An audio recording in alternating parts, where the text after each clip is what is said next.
Coach Corey Wayne, and this is my video coaching newsletter. And today I'm going to talk about a really interesting topic. As some of you are watching this who are my coaching clients, you may know that I spent a lot of time in my life researching and looking into really interesting subjects.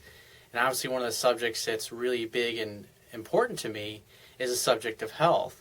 And if you read the article that I wrote recently about circulation being the key to a healthy body, then this is going to be really fascinating. And for you guys that are watching this that always say that when you meet women you have nothing interesting to talk about, this at the very least is going to be a very fascinating subject, and a few people I'm going to introduce you to or talk about that you can research, because they're just, their lives and what they've done is really fascinating, and it's great conversation, small talk to have with somebody if you're standing in line, or if you're talking with a gal that you really like. It's something you can tell her about because it's absolutely fascinating. And so the title of this video is called The Sleeping Prophet.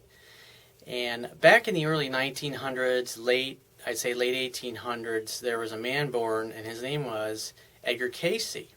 Now, Edgar Cayce was called the Sleeping Prophet, and I'm not going to go into full detail about him, but what's really fascinating about this guy is that he was a minister. He was a Christian minister, raised by Bible-toting parents, very strict, very followed the Bible to the letter of the law, the whole 9 yards. And when he was younger in life, when he was a little boy, he had this experience where I think he was in a field somewhere, and this angelic presence appeared to him and said, "Edgar, what do you want to do with your life?" And he said, "Well, I want to help people." And this angelic presence basically said that your wish is my command, or you'll have a life where you can help people.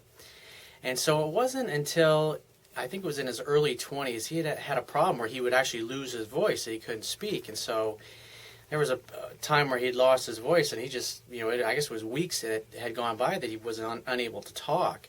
And he'd been to every doctor and specialist, and nobody could figure out what the hell was wrong with him. So on a whim, one of his friends, this was back in the early 1900s, hypnosis was actually becoming kind of a fad. It was something that people were into and checking out, and they said, "Well, why don't you look into hypnosis? Maybe that can help you."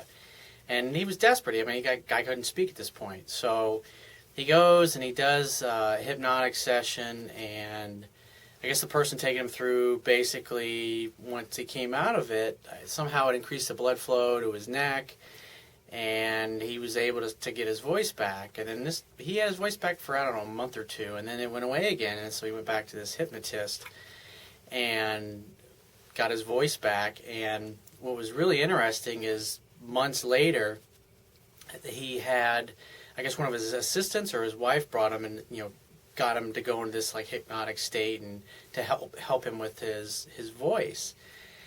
And basically he has this experience where he's laying there, and so somebody in the room asked him a question, and he's still in this trance-like state. So he starts making a comment on these things and about what's wrong with his neck, and that basically he just needs to go into a hypnotic state, and in this hypnotic state just to tell his body to send more blood flow to his neck.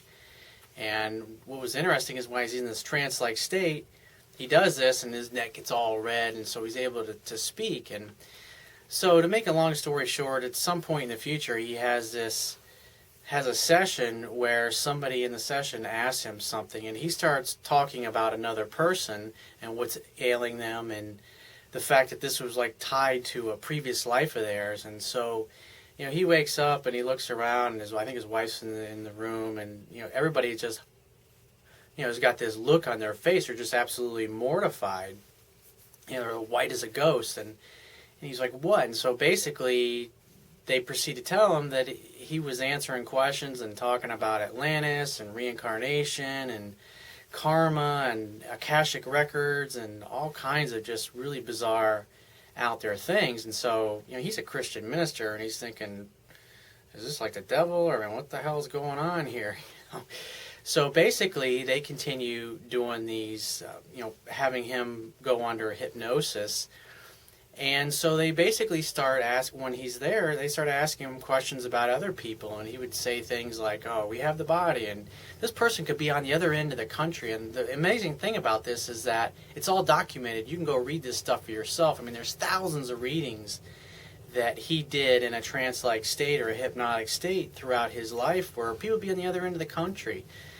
And he'd be doing a reading for him, telling him what was wrong. Like I remember there's this one, I saw it on a TV documentary probably 20 years ago. But it's a well-documented case where he's in this trance-like state, and there's this woman, I think it was, she had this infection on her leg, and the doctor's like, what the hell is this? They couldn't figure out what was wrong, and it just kind of kept festering and getting worse. And so they wrote to Edgar Cayce and asked him to do a reading. And so he does a reading and basically says one night when she was sleeping, some spider had bitten her leg and had become infected. And so he says, just go to your corner drugstore. There's this stuff there called oil of smoke or something, some kind of oil or whatever. And so they write back, or they call, I can't remember what it was. So they go down to the drugstore, and the druggist looks, and he's like, no oil of smoke shit here, dude. And so they write back, or they get on the phone, and so he goes in another reading, and he says, well, it's on the third shelf behind blah, blah, blah, blah.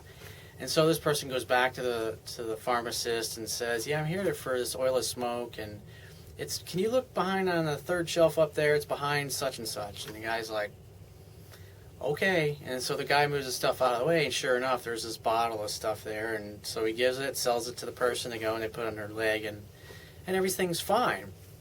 And so what was fascinating is, I mean, there's thousands of thousands. I mean, you can go to his website, the Association for Research and Enlightenment. You can Google that, or Google Edgar Cayce and go there. His grandkids and many members of his family, I mean, he's got like a whole organization. He passed away in the 40s, but they've been studying his work. And what's really fascinating about all of this, you think, what the hell does a psychic have to do with health or life coaching? Well, number one, it's a fascinating subject. Number two, a lot of the things that he talked about, how the body functioned properly and what it needed in order to function and be in optimum health and not get sick and all those things, was stuff that we're finding today. And so if you've been reading my work for a while, you know that I talk about the acid-alkaline balance, which is what I learned from Dr. Robert Young. Well, what's interesting in countless of these readings that Edgar Cayce did in the early 1900s, mid-1900s, all throughout his life, he kept referencing that the body, in order to maintain a balance and be healthy, had to have an alkaline environment, meaning you needed to eat 70 to 80% of your diet needed to be raw alkaline vegetables, and the rest would be your proteins, carbohydrates, and acids. And basically, what happens is you need the alkalinity in the plants to buffer the acid. And so he was basically telling people like what ratio, like you should eat vegetables that are grown above the ground versus when you're eating vegetables that are like grown below the ground, like potatoes and things, because that had a lot to do with the acid or alkalinity of the different things that we put in our body. And so Dr. Young's work is actually discovered, and not that he was using Edgar Cayce to research his stuff, but I just find it fascinating that this guy is diagnosing people and giving them remedies and telling them about symptoms. And what was really bizarre is that he would go back into past lives that they had like thousands of years ago. He talked about Atlantis, Lemuria, the whole civilization, stuff that Plato had talked about. And so there's a really good book that was written. It's called Edgar Cayce, The Sleeping Prophet. I mean, it was written 40, 50 years ago. But you can go and I mean, it's a fascinating subject, and there's just thousands and thousands of cases where he helped diagnose people's ailments when there was like no hope, gave them kind of like home remedies, and it's like, so where did all this information come from? And so those are one of those type of things. It's fascinating. It has to do with health, and there's a guy who's basically a psychic that Christian minister of all people, who goes into this trance-like state, and he's diagnosing people and giving them cures and stuff, and they're taking it and they're getting healed when no other doctor of the day could do anything to help them. So I think that is pretty fascinating. And so when I've spent my life studying people like this, and I mean, that's just one guy that's done some amazing things, and I'll write about some of the other ones, and because they're great conversations to have. If you're one of those guys who says, well, I never have anything to talk to about women or people in general, it's a fascinating subject. So look into it, read his work, and I will talk to you soon. And if you appreciate these messages and what the value that I offer, then down at the bottom of the right-hand corner of the Wibbia bar, there's a PayPal donate button. You can press that and donate any amount that you think is equal to the value that you've received from either my articles or my videos, my ebook, my audio lessons. Anytime you feel I've added significant value to your life, what is it, $50, $30, $20, a buck? I mean, you tip your favorite bartender, right? I mean, at the very least, share this information. There's the Facebook share buttons are down on the bottom of the screen. There's also, you can share it on Twitter. If you got a question and you'd like for me to possibly answer one of these in a future video newsletter, you can write it in the Facebook comments or in the body of the article. You can, if you're watching this video on my website, you can send the email to me, which the email address is right there. And I will talk to you soon.